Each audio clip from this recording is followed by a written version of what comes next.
Keluh kesah rakyat masih dapat kita rasakan berikutan kenaikan harga barang dan ini adalah manifestasi daripada fenomena inflasi. Justru itu kerajaan telah mewujudkan satu pasukan khas untuk menanganinya dan hari ini kita akan memberikan suluhan secara spesifik tentang persoalan menangani inflasi dalam usaha untuk mengukuhkan semula ekonomi negara.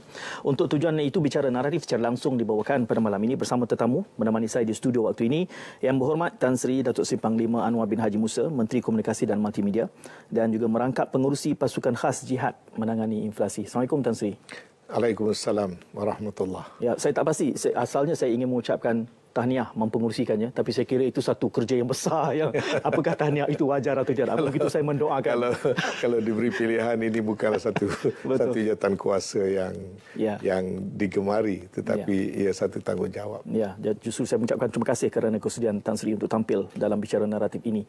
Kita memulakan dengan persoalan yang asasi. Kerana inflasi itu mungkin kedengarannya lumrah, tapi tak semua orang faham. Jadi kita bermula dahulu menjelaskan itu, fenomena dan realiti inflasi ini, Tan Sri. Assalamualaikum warahmatullahi wabarakatuh. Pertama yang ingin saya katakan, saya bukan pakar ekonomi, ya. Dan saya memberi ulasan tentang inflasi dalam bahasa orang biasa. Dalam bahasa orang biasa, supaya mudah kita memahaminya. Ya. Secara umumnya inflasi itu ada satu fenomena kenaikan pada harga barang dan perkhidmatan dalam satu tempoh tertentu. Biasanya disukat tempoh yang panjang lah. Dalam tempoh 1 tahun misalnya, berapakah kenaikan harga bagi perkhidmatan dan juga barangan. Yang mana kesannya biasanya kuasa beli menjadi rendah kalau inflasi itu tinggi. Dan juga nilai, mana dengan sejumlah wang yang sama kita boleh membeli barang dan perkhidmatan yang lebih sedikit, yang berkurangan maksudnya. Jadi inflasi ini sentiasa dikaitkan oleh orang biasa dengan kenaikan harga.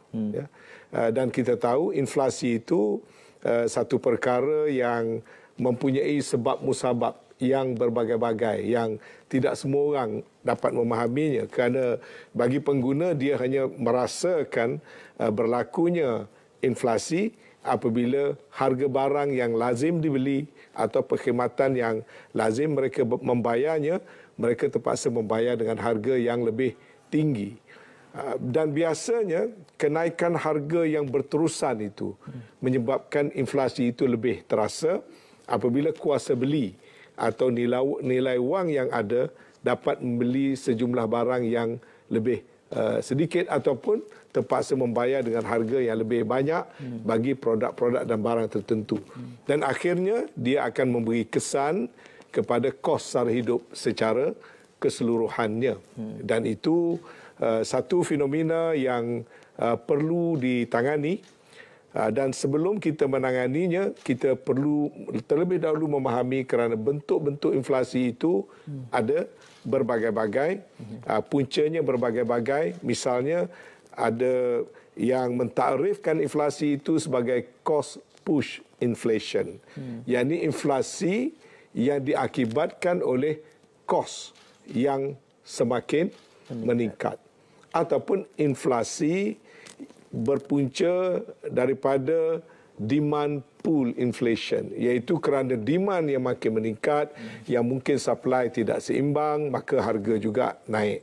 Jadi ini ada kaedah-kaedah yang digunakan oleh pakar-pakar ekonomi. Jadi sebelum kita menanganinya, kita perlu melihat sama ada inflasi itu ada merupakan inflasi yang bersifat bagaimana dan apakah punca-punca sebelum, macam kita doktor jugalah. Kalau kita datang seseorang pesakit, kita perlu membuat diagnosis terhadap penyakit tersebut, kemudian barulah kita boleh memberikan prescription. Jadi inflasi perlu difahami yang sedang berlaku ini adalah suatu fenomena yang sedang dihadapi oleh kebanyakan negara-negara. Ya. Jadi dalam kata lain, inflasi yang kita alami ini bukan unik hanya Malaysia, tetapi satu realiti global. Ya, walaupun inflasi boleh juga berlaku secara localized dalam keadaan-keadaan tertentu. Tetapi lazimnya inflasi yang agak parah ini biasanya berlaku secara global dan faktor-faktornya ada faktor domestik dan ada faktor daripada luaran. Kalau kita ambil contoh sekarang, kebanyakan negara atau hampir semua negara sedang mengalami fenomena inflasi yang agak tinggi. Kalau kita lihat di Amerika Syarikat sekarang ini, di Eropah, di United Kingdom, inflasi antara 8 ke 9%. Kalau kita tengok di negara Turki, inflationnya sampai kadar 80-90%. Dan dalam sejarah pernah berlaku di negara Zimbabwe. Inflasi dikatakan berlaku sehingga 500 bilion peratus. Sehingga kan keseluruhan mata wang dia collapse dan dia just abandon dia punya mata wang. Ini range inflation yang berlaku. Dan sebab itu kita perlu lihat secara relatif. Negara kita pada masa ini inflasi pada kadar kira-kira 2.8%. Jiran kita Thailand pada kadar kira-kira 7%. Filipina pada kadar 5 ke 6%. Kita antara yang agak rendah. Tetapi secara keseluruhannya ini berlaku secara global kerana fenomena yang juga datangnya secara global. Sebagai contoh, seluruh dunia telah mengalami wabak COVID-19.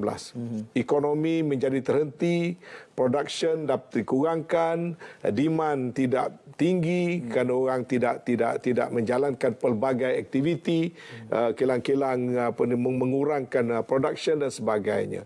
Apabila kita sudah sampai ke pasca transisi endemik dan aktiviti kembali normal, maka pasca COVID-19 demand telah meningkat secara global.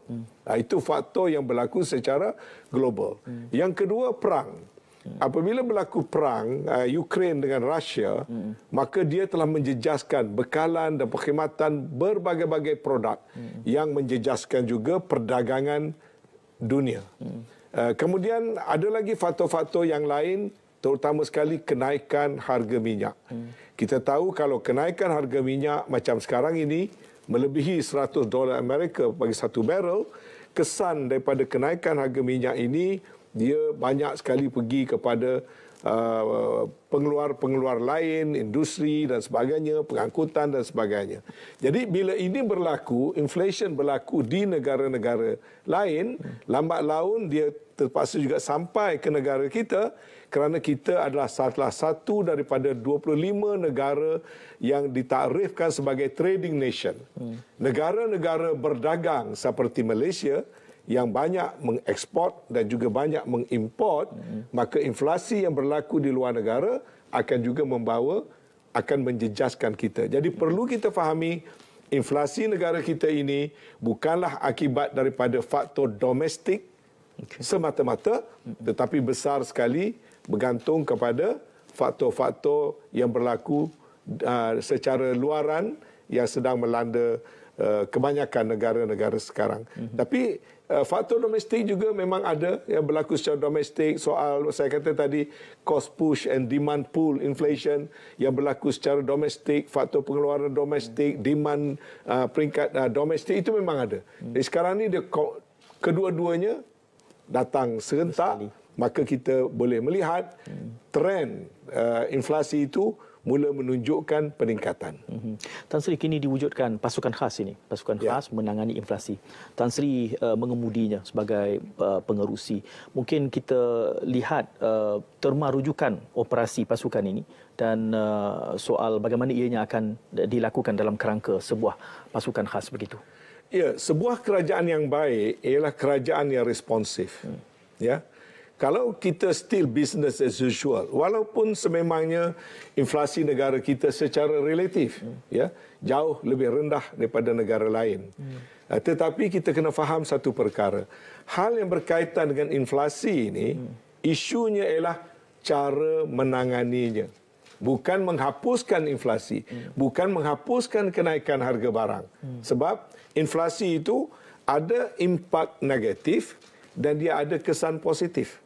Kalau tengok pada penulisan oleh pakar-pakar ekonomi, negara memerlukan satu bentuk inflasi yang pada kadar terkawal, predictable dan situasi yang boleh diuruskan. Kerana bila ada demand, memang harga akan naik.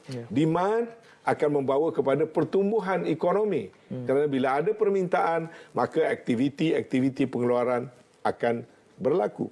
Itu sedang berlaku oleh dalam negara kita. Ada satu level inflasi, tetapi kesan positifnya kalau kita tengok dalam laporan yang terbaru, domestic demand dalam negara kita pasca COVID sedang meningkat, kegiatan-kegiatan ekonomi sedang pulih, maka ekonomi ada berlaku pertumbuhan.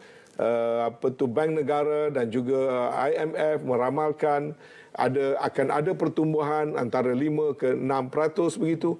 Ini satu petanda positif daripada sudut pertumbuhan. Dan dalam keadaan pertumbuhan begini, memang demand tadi akan membawa kepada kenaikan harga. Itu kalau lihat inflasi dalam konteks yang positif. Tetapi kita kena ingat, apabila harga-harga barang naik, rakyat akan terkesan. Ya. Di mana, macam saya katakan tadi, purchasing power akan menurun, dan masalah saving, masalah kos sara hidup, terutama sekali kumpulan-kumpulan rentan, kumpulan-kumpulan yang vulnerable. Ya. Sebab itu, sebagai sebuah kerajaan yang bertanggungjawab, kita tidak boleh hanya react kepada polemik-polemik kadang-kadang yang dibicarakan oleh mereka-mereka yang mungkin tidak memahami keadaan secara menyeluruh. Saya katakan tadi, kita mesti pastikan kalaupun berlaku inflasi, yang memang kita tidak dapat menghapuskan, malah kena elakkan. Macam Jepun satu ketika dulu berlaku deflation. Bila berlaku deflation, ekonomi menjadi stagnan. Itu pun tak baik juga.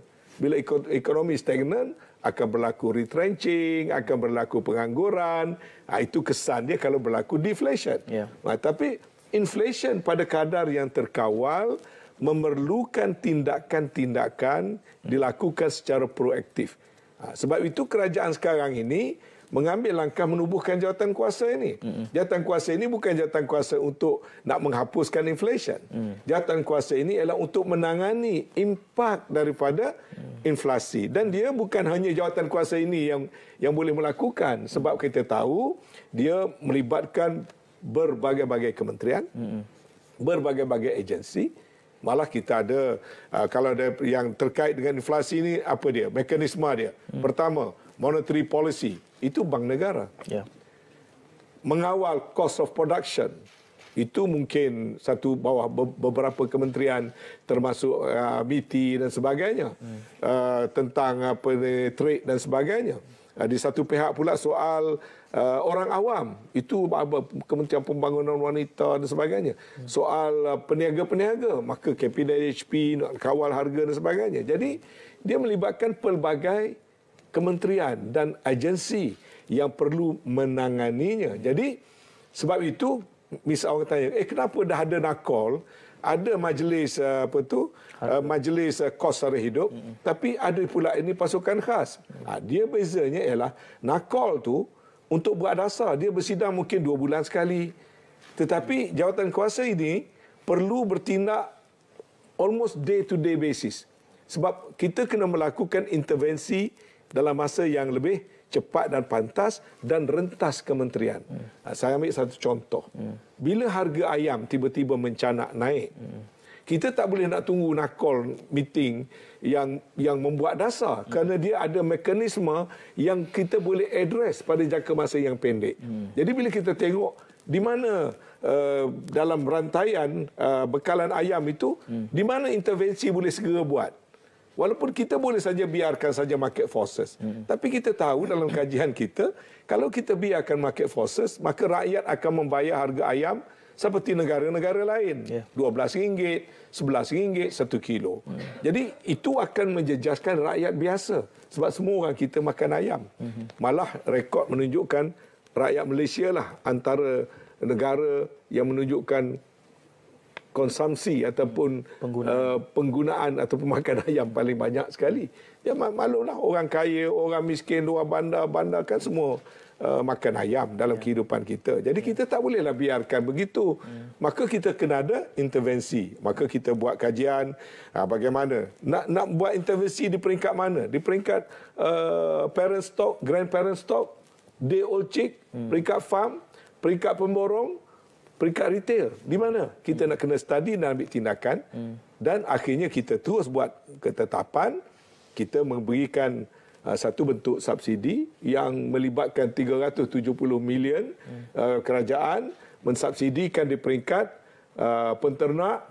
Kita tahu harga cost production kira-kira RM6, kerajaan cushionkan RM1.20, kemudian ada lagi satu buffer untuk pengedar-pengedar, tetapi price-nya kita capkan pada RM9.40. Jadi intervensi begini perlu tindakan yang cepat. Walaupun ianya tidak mudah. Kemudian pada masa yang sama kita tengok masalah telur, masalah minyak dan sebagainya. Ini Nakol akan bincang dasar lah. Akan bincang dasar bagaimana nak create social safety net, bagaimana nak buat polisi, bagaimana nak buat kaedah food security. Itu medium and long term.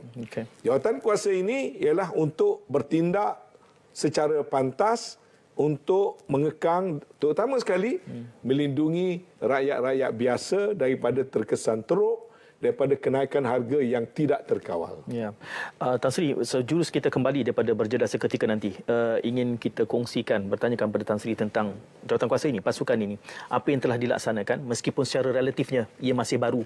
Jadi teruskan kesan anda bersama kami membicarakan tentang inflasi dan juga kawalannya serta kesan dalam usaha mengukuhkan ekonomi. Berjeda dahulu.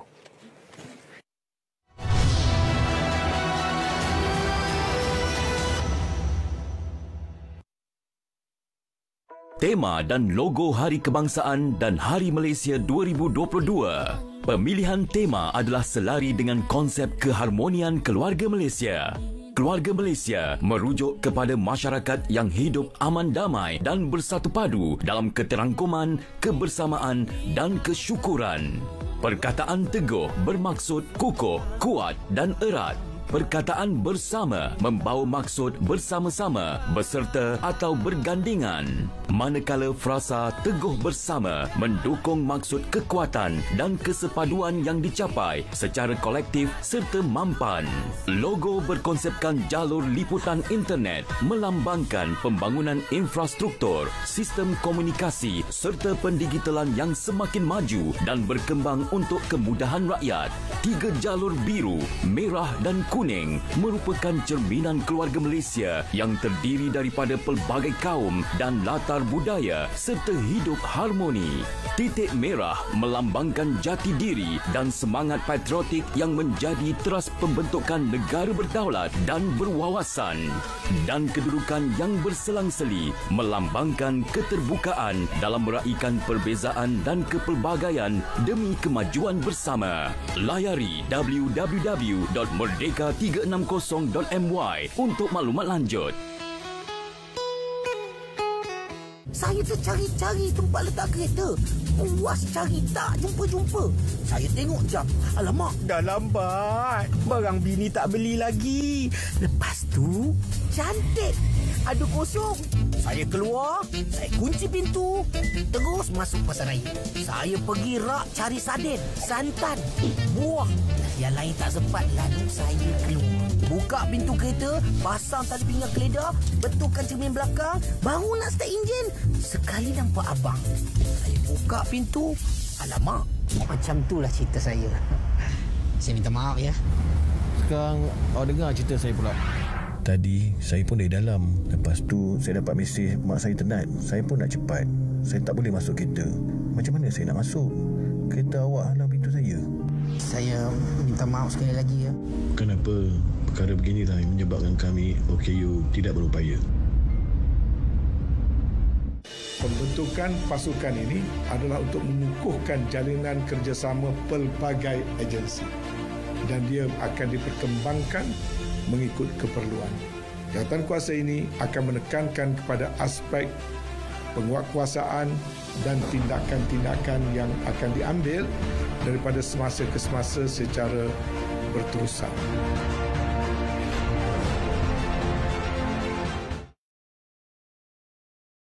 Pastikan setiap keluarga Malaysia tidak tercicir dalam arus pembangunan negara.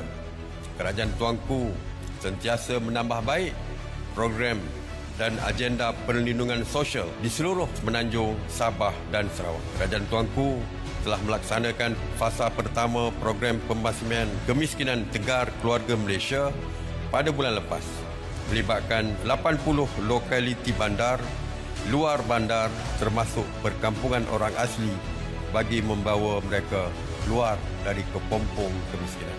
Kehidupan rakyat miskin dan pendapatan rendah terus dibela supaya mereka dapat menikmati kehidupan yang selesa.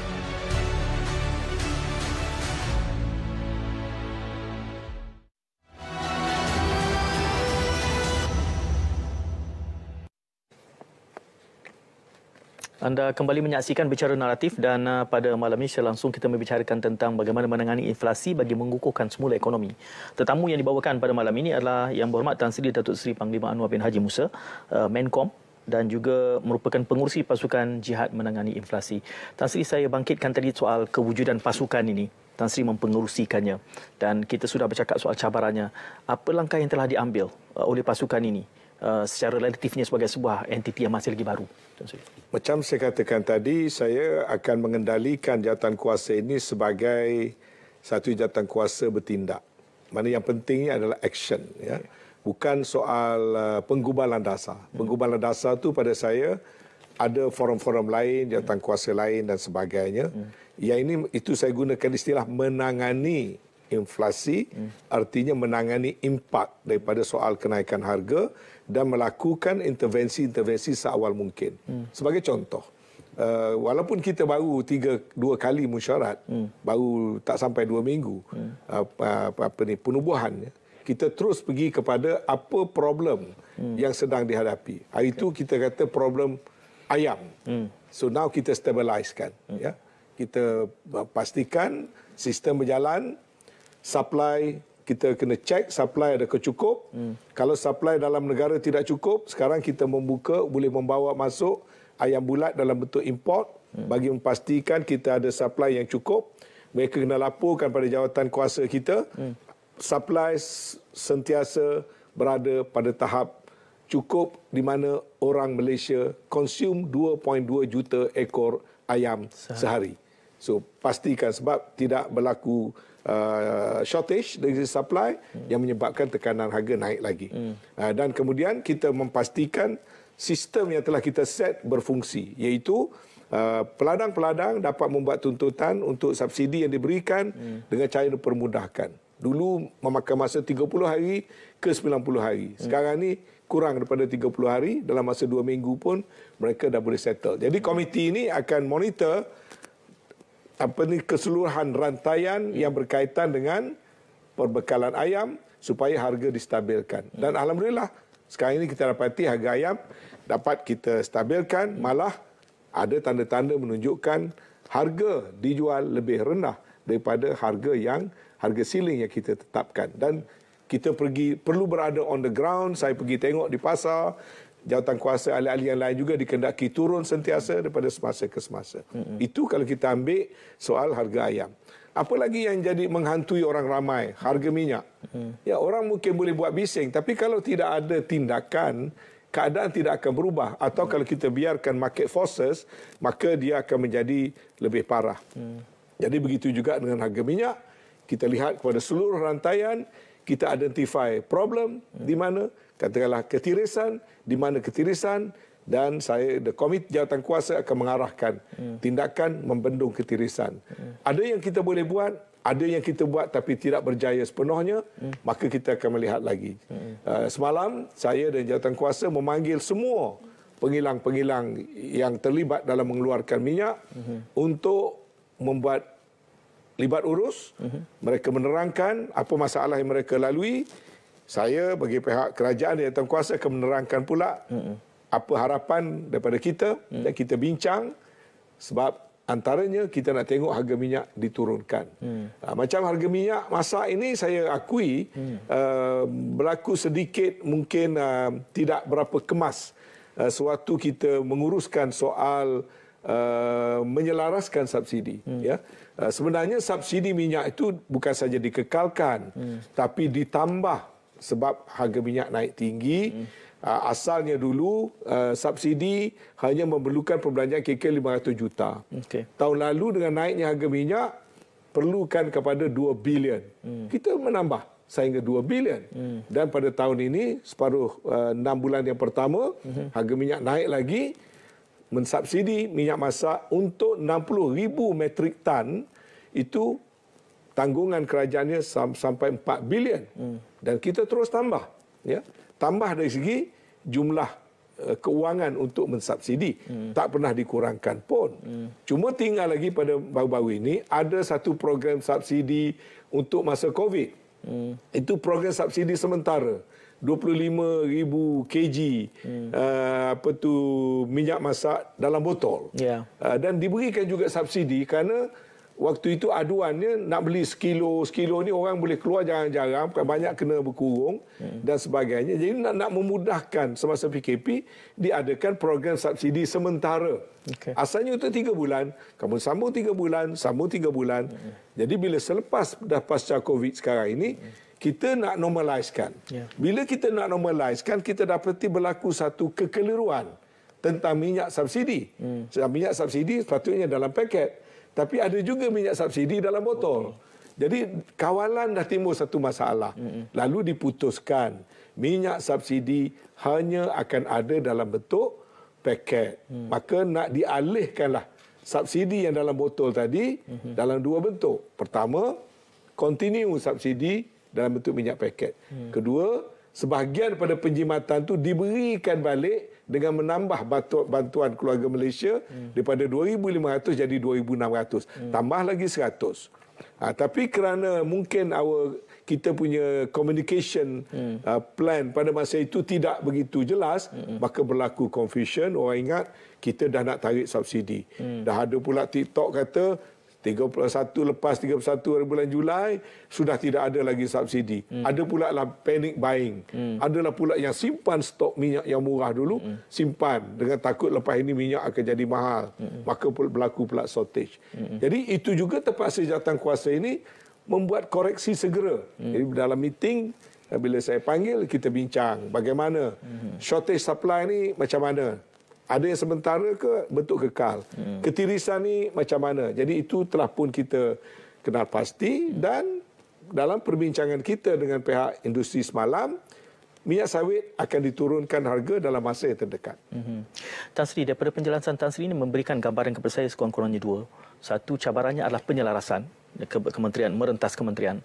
Dan yang keduanya adalah bagaimana penyelarasan itu dikomunikasikan. Justru mungkin kerana itulah Menkom mempengurusikan pasukan. Saya fikir dalam soal menangani inflasi ini, komunikasi itu menjadi satu daripada perkara yang sangat penting sebab dia melibatkan pengguna. Kalau mesej yang jelas tak sampai kepada pengguna, dia akan berlaku macam-macam. Panic buying, salah tafsir dan juga mungkin tak mendapat kerjasama daripada pihak-pihak yang sebenarnya ada peranan dalam menangani inflasi. Kalau kita lihat dalam soal inflasi ini, pertama punca. Punca ada domestik, ada luar negara. Dalam negara mungkin kita boleh kawal sedikit sebanyak. Faktor luar negara di luar kawalan kita. Harga minyak dunia luar kawalan kita. Perang Ukraine luar kawalan kita. Dasar monetary Amerika Syarikat dengan kadar interest dia nak atasi inflasi dalam negara dia di luar kawalan kita. Kemudian yang lebih pentingnya adalah solution.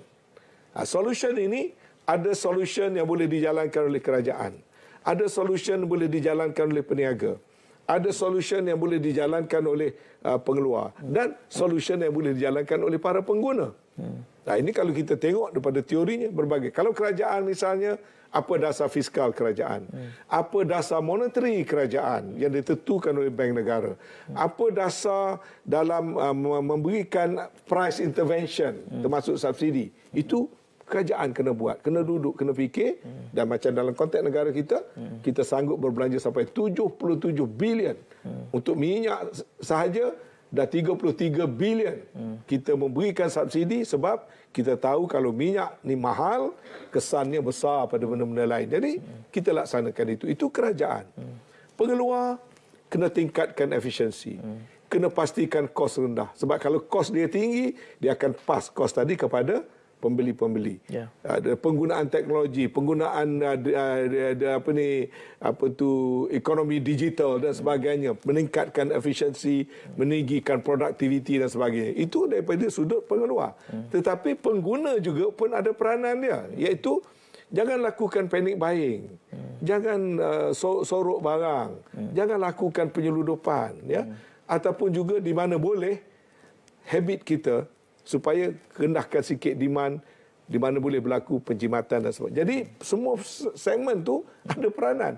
Jadi kalau mesejnya tak sampai atau mesejnya keliru, the whole system haywire. Okay.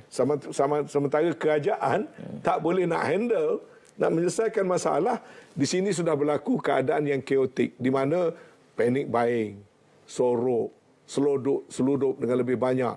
Worse still, dengan tak faham, turun ke jalan raya. Sebenarnya turun ke jalan raya kalau berlaku instability tidak membantu, malah menambah keparahannya lagi. Ya, katalah berlaku ketidaktenteraman, katalah berlaku riot, orang tak keluar, kilang tak dapat nak mengeluarkan produk dan sebagainya, menyebabkan supply kurang, demand masih tinggi, lagi naik harga. Jadi turun ke jalanan bukan cara menyelesaikan inflasi, tetapi memberikan kefahaman, kemudian bertindak secara terselaras, kerana setiap segmen tadi itu ada peranan dalam soal mengawal inflasi. Negara kita sebab tu alhamdulillah, ada negara kita pertumbuhan 5 ke 6%. Usaha kerajaan nampaknya sangat berbaloi, artinya ada growth. Bila ada economic growth, artinya we are on the right track. Artinya domestic demand ada, trading kita dapat berjalan dan sebagainya. Kalau kita lihat pula daripada sudut kadar inflasi, 2.8% ini adalah satu kadar yang sangat-sangat manageable. Ya? Of course, rendah tadi kenapa? Antara lain intervensi kerajaan 77 bilion. Ada pakar-pakar menyatakan kalaulah negara kita ni tak mengamalkan dasar mensubsidi dan membantu pengguna-pengguna, tak membantu rakyat, inflasi kita mungkin antara 8 ke 11%. Cuba bayangkan kalau kita menghadapi situasi inflasi 11%. Ini kejayaan kerajaan yang kerajaan dah lakukan, dan ini terbukti bukan satu retorik, ini adalah angka-angka yang boleh disemak, dan kita berjaya cara kita. Kalau COVID dulu, kita berjaya handle kerana rakyat dan kerajaan berpakat bersama-sama. Lalu zaman susah, kita masing-masing berkorban tunaikan tanggungjawab. Kita berjaya secara bersama mengatasi COVID. Maka sekarang ini, bila datang satu lagi fenomena global dalam bentuk inflasi, insya-Allah kita juga akan boleh berjaya dengan syarat kita semua memainkan peranan dengan cara yang betul. Jangan jadi kalut ribut. Jangan buat perkara-perkara yang tak membantu menyelesaikan masalah negara. Tan Sri, kita akan berjeda seketika dan sekembali nanti saya ingin mencuplik sedikit pengalaman Tan Sri kerana digambarkan baru bermesyuarat 2 kali pasukan ini. Apakah lesson learned daripada 2 mesyuarat yang pertama ini yang kemudiannya akan diterjemahkan dalam bentuk perancangan-perancangan. Jadi jangan ke mana-mana, teruskan kesihatan anda.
Saksikan siaran langsung perasmian Hari Peneroka Felda 2022 Peringkat Kebangsaan oleh Perdana Menteri Datuk Seri Ismail Sabri bin Yaakob pada 14 Julai 2022. Pukul 10 pagi bertempat di Felda Rentam, Bera, Pahang. Di TV1, saluran berita RTM dan rtmklik.rtm.gov.my.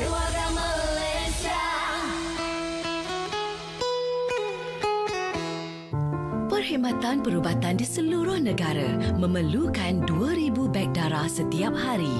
Mengikut tinjauan, hanya 2.5% penduduk Malaysia mendermakan darah. Bagi setiap beg darah yang diperolehi, ia mampu menyelamatkan 3 nyawa.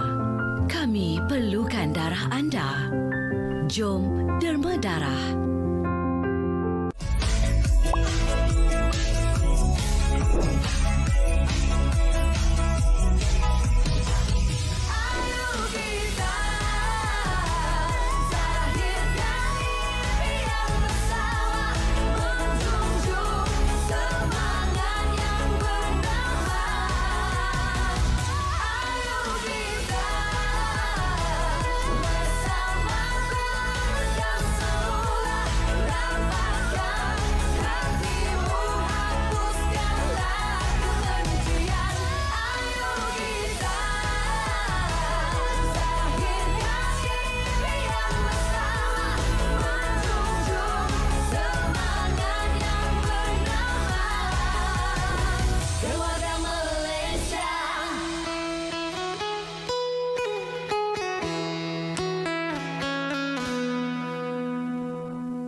Masih mengekalkan subsidi minyak masak.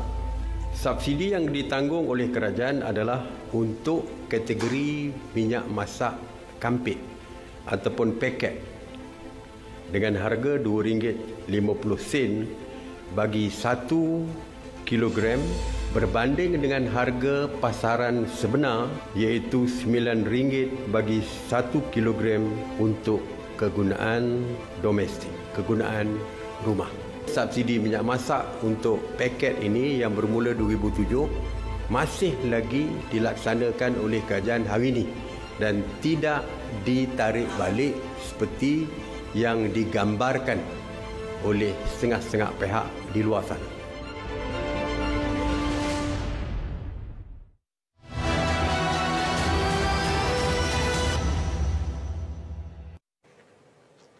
Anda menyaksikan Bicara Naratif dan sebelum kita kembali ke udara tadi, sedikit bingkisan berkaitan tentang pengekalan subsidi atas minyak masak kampit. Itu antara apa yang telah pun disebut dan diulas oleh tetamu saya, Menkom sendiri, Berhormat Tan Sri Haji Anwar Musa, dan juga merupakan pengurusi pasukan khas menangani inflasi yang dianggotai oleh pemain ataupun anggota kabinet yang lainnya. Dan saya bangkitkan tadi, Tan Sri, kalau boleh kita terus lagi persoalan berkait tentang keberkesanan menangani ini.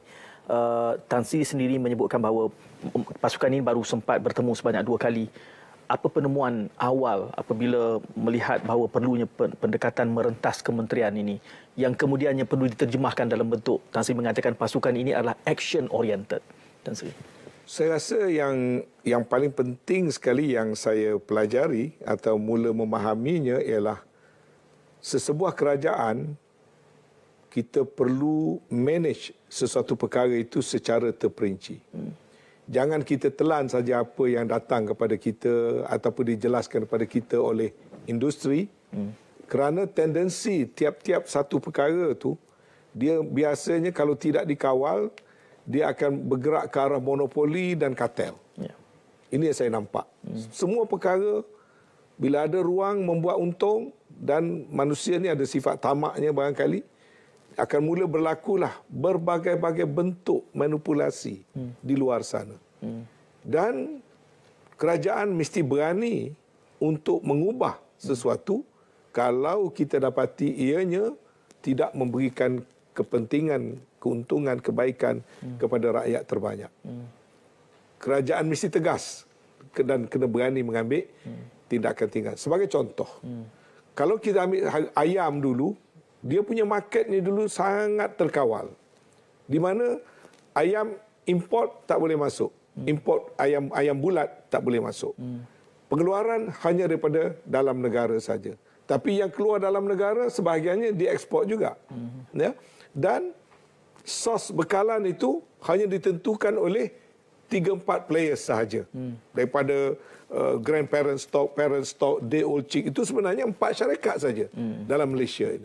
Jadi apabila ini dah jadi terkongkong begitu, supply hanya ditentukan oleh satu pihak. Maka kaedah ini perlu dirombak. Ya? tanpa kita mungkin nak menjejaskan bisnes yang sudah ada, ekosistem yang ada tu okey. Tetapi kalau di mana perlu buat correction bagi kepentingan ramai, maka dasar-dasar mesti diubah. Sekarang ini ditiadakan AP, boleh buat masuk. Walaupun saya tahu tidak semudah itu, harga di luar sana pun agak mahal juga dan sebagainya. Tapi sekurang-kurangnya kaedah yang mana menjurus ke arah kawalan oleh satu kelompok saja dalam satu-satu barang, terutama barangan-barangan penting, itu tidak harus menjadi satu amalan. Begitu juga kalau kita lihat dalam beberapa bidang-bidang yang lain. Ya, itu satu lesson learned, iaitu kerajaan mesti memerhatikan ekosistem bagi setiap satu segmen, terutama yang melibatkan bekalan makanan dan makanan-makanan yang asas, itu mesti kita tengok pada keseluruhan rantaian. Dan kalau sistem yang ada kepincangan, maka jangan takut untuk bertindak. Macam soal minyak masak sekarang, memang kerana kerajaan terlalu baik, timbul problem. Tak ada dalam dunia ini minyak masak 1 kilo RM2.50. Ya? Harga di pasaran dah RM9 lebih. 1 kilo minyak masak, kalau diseluduk pergi ke Thailand, di Thailand dia jual dengan harga RM7, RM8. Ya? Dia masih lagi membuat satu untung yang besar. Maka temptation nak menyeludup, nak ambil jalan ringkas, nak untung cepat itu tinggi sekali. Jadi saya beritahu kepada pengilang, kalau tak behave, kalau mereka terus tak bekerjasama menghentikan penyeludupan, menyalahgunakan minyak subsidi, kita jawatankuasa akan melakukan rombak the whole system. Kita akan pergi to that extent. Sebab saya tahu benda tu boleh dibaiki. Sebab yang lakukan ni orang. Orang tu adalah orang yang buat duit banyak. Kaya dah. Tapi 4 bilion duit negara, duit rakyat bocor. Akhirnya orang Thailand yang dapat benefit. Itu pada saya satu bentuk penyelewengan yang besar. Tapi kalau mereka tak beri kerjasama, tak cukup kaki tangan kita nak cari siapa penyelundup. Maka kena ada kesedaran. Jadi kalau sistem yang ada sekarang ini terus bocor, terus tiris, saya akan memperlakukan rombak. Kota-kota yang telah diberikan, kita akan tarik balik. Kita akan devise satu sistem yang baru. Some people will lose business. Ada 300 repackers. Ada 22 kilang-kilang besar yang memproses minyak daripada CPO menjadi olein ataupun jadi minyak masak. Dan saya minta semua orang tolong bagi kerjasama. Sebab masalah ini rakyat. Dan kalau minyak masak pun tak boleh selesai, macam mana nak selesai benda yang lebih besar lagi? Itu minyak masak. Kemudian ayam macam tu juga, telur macam tu juga, dan juga yang lain-lain. Jadi pada saya, kita kena lihat pada sistem yang sedang berjalan. Kalau kita perlu bertindak, kita wajar bertindak. Yang kedua, kerajaan pimpinan Yang Amat Berhormat Perdana Menteri very decisive. Saya tahu sebenarnya Tenaga Nasional telah angkat berapa kali permohonan nak naikkan tarif elektrik. Yang pihak berkuasa air negeri angkat berapa kali nak naikkan air. Dan peniaga ayam dan sebagainya. Tapi satu perkara yang kerajaan ini telah buat ketetapan. Sebarang kenaikan atas keperluan asas rakyat dan utility rakyat yang akan menjejaskan rakyat terbanyak adalah tidak akan dilakukan. Ini untuk memastikan rakyat terbanyak terus terbela. Ya. Presiden Jokowi banyak orang puji dia di Indonesia misalnya. Dan Indonesia mengeluarkan arang batu. Kita beli arang batu Indonesia. Tapi Malaysia yang beli arang batu Indonesia untuk menjana elektrik, kita tak naikkan elektrik rakyat. Di Indonesia naik sampai 37% tarif elektrik. Itu komitmen kerajaan kita. Kita jangan lupa. Jadi jangan kita simply lontarkan cerita palsu kepada orang ramai. Kerajaan tarik subsidi. Kerajaan ini macam tidak prihatin tentang kenaikan harga. Kerajaan ini nak menyusahkan rakyat. Kita boleh tengok keliling negara kita. Adakah kita membayar elektrik lebih tinggi pada negara lain? Adakah kos transportation kita tinggi pada negara lain? Adakah harga minyak kita tinggi pada negara lain? Apa harga minyak masak tinggi pada negara lain? Apa harga beras kita, harga gandum kita, harga gula kita? Kitalah satu negara baldatun thayyibatun wa rabbul ghafur, alhamdulillah. Ya, sebab kerajaan sampai sekarang mengambil langkah yang tegas bahawasanya kalau benda menyentuh tentang kebajikan rakyat terbanyak, terutama sekali golongan yang orang kata vulnerable, golongan berpendapatan rendah, kita lakukan segala-galanya. Daripada rumah percuma, air yang sangat murah, bekal elektrik yang murah dan unit-unit tertentu diberikan percuma, pendidikan diberikan percuma dan sebagainya. Itu adalah nikmat dan rahmat yang ada dalam negara kita. Saya tak kata kita tak ada problem. Saya tak kata harga barang tak naik. Saya tidak kata ada sebahagian rakyat mengalami tekanan daripada kos sara hidup yang tinggi. Tapi yang penting kita terus berikhtiar dan mengawal keadaan. So in the long run kita boleh baca data. Inflasi berapa peratus. Pertumbuhan ekonomi negara berapa peratus. Jadi negara menjadi sejahtera kerana kita dapat mewujudkan satu balance dalam bertindak. Kalau kita terlalu pro segala-galanya dipercumakan ataupun mengekang harga sehingga tak berlaku pertumbuhan ekonomi, overall negara kita akan jadi problem. Kita trading nation. Kita perlu menjual barang kita kena kompetitif. Kita kena ada tukaran asing yang cukup sebab kita perlu mengimport barang daripada luar. Dan kalau negara lain dilanda inflasi, kita terpaksa membayar kos inflasi mereka. Jadi ini semua satu perkara yang saya pelajari bahawasanya dalam menguruskan negara, dalam mentadbirkan negara bukan macam zaman dulu. Menteri boleh pergi baca teks, menteri pergi sana potong riben sini, kompang sana, kompang sini. Sekarang tak boleh lagi. Kita mesti memahami secara mendalam apa yang berlaku di depan kita dan kita perlu buat intervensi, kena buat intervensi dan kita kena ambil tindakan. Dan inilah yang sedang cuba dilakukan oleh kerajaan sekarang. Tan Sri, kita menyebut beberapa kali tentang solusi, tetapi kita tahu bahawa inflasi ini juga adalah cabaran yang berterusan. Adakah masih terlalu awal untuk kita membingkiskan satu bentuk solusi ataupun this is satu cabaran yang mana perlu ditangani secara as we move on? Kita kena faham begini ya. Kalau kita rujuk kepada penulisan pakar-pakar ekonomi. Macam saya katakan tadi, inflasi itu bukan semuanya buruk. Ya. Tetapi selagi mana inflasi itu pada kadar terkawal dan pada kadar yang predictable, dan di mana kita boleh buat adjustment kepada semua program dan tindakan kita, maka inflasi itu tidak semestinya negatif semata-mata. Malah ada pakar-pakar ekonomi menyatakan kita memerlukan certain degree of inflation. Because inflation relates to demand. As long as there is demand, there will be growth. Economic growth. Ya. Jadi inilah dia memang dalam ekonomi ini, you buat satu solution macam telan pil lah. Bila telan pil tu pahit, tapi end resultnya sembuh. Kalau kita terus tak nak rasa pahit, penyakit akan merebak.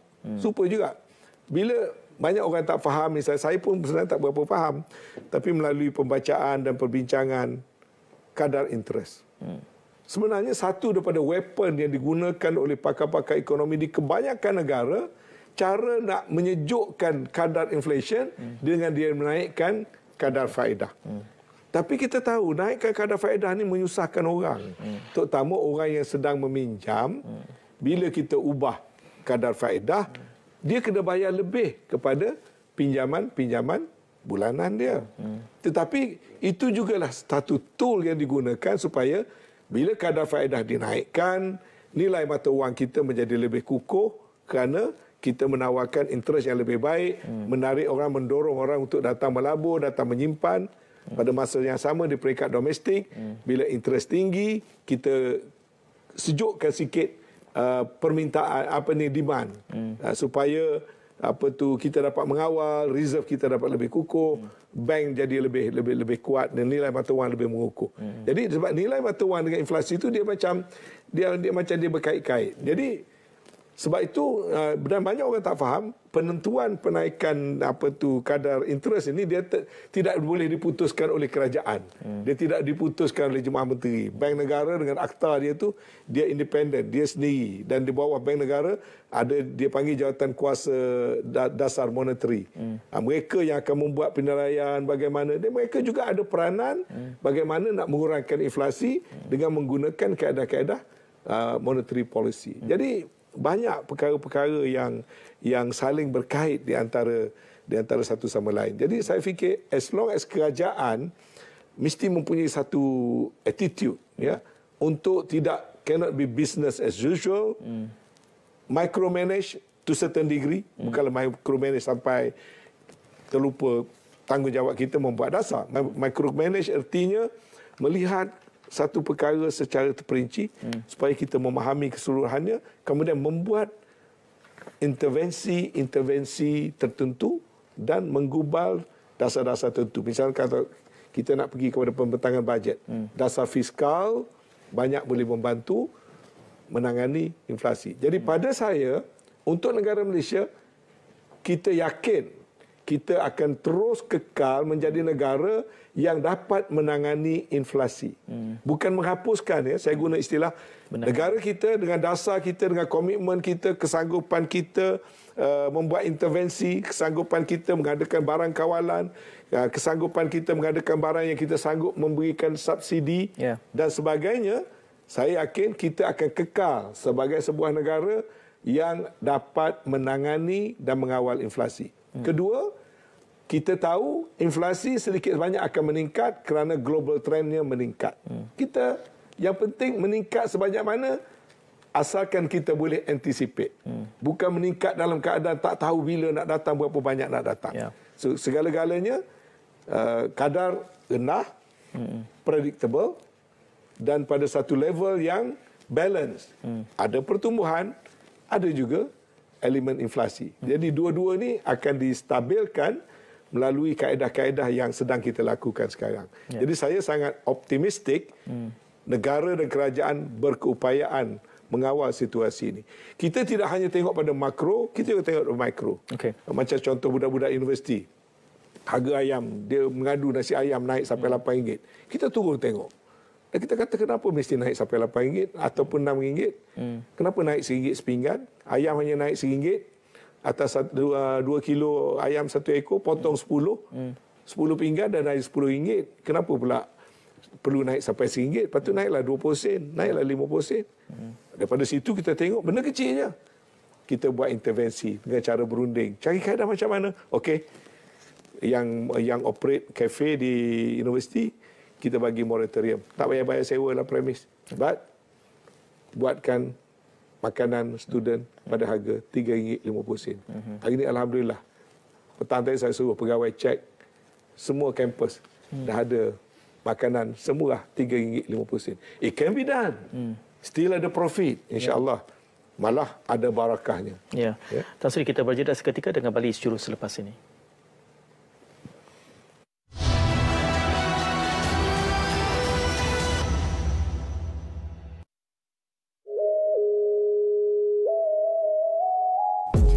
Why do we tell you stories?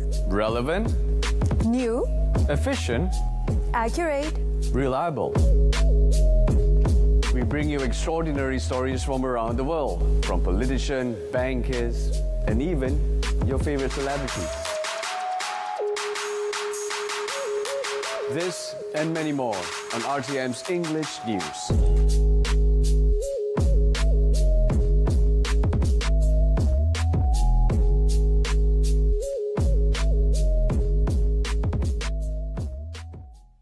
Kerajaan telah mengambil satu keputusan yang berat di mana jumlah subsidi yang sudah pun melebihi 70 bilion dikekalkan demi memastikan keluarga Malaysia, terutamanya golongan berpendapatan rendah, tidak terlalu terkesan dengan impak kenaikan harga barangan.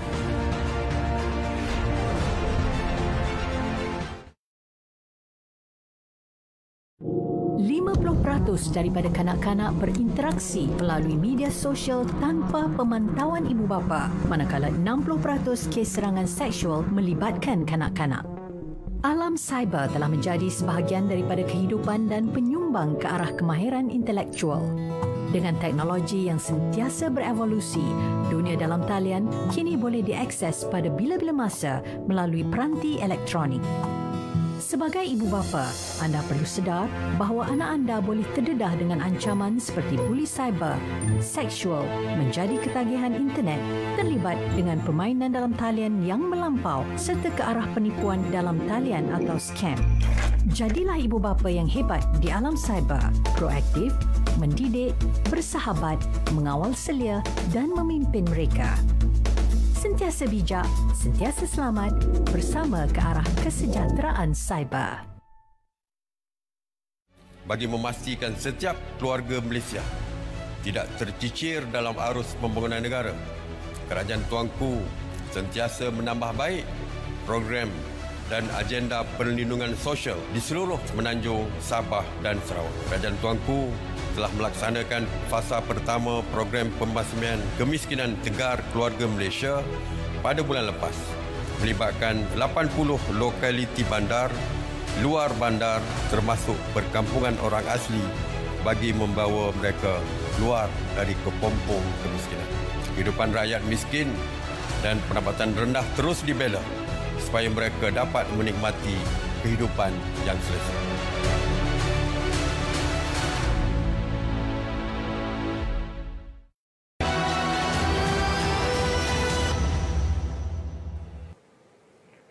Bicara naratif malam ini bersama pengurusi pasukan khas menangani inflasi yang berhormat Tan Sri Anwar Musa. Tan Sri, kita banyak bercakap soal peranan kerajaan. Apabila rakyat diminta berjimat, mengurangkan makan telur misalnya, jadi backlash cerita lain pula.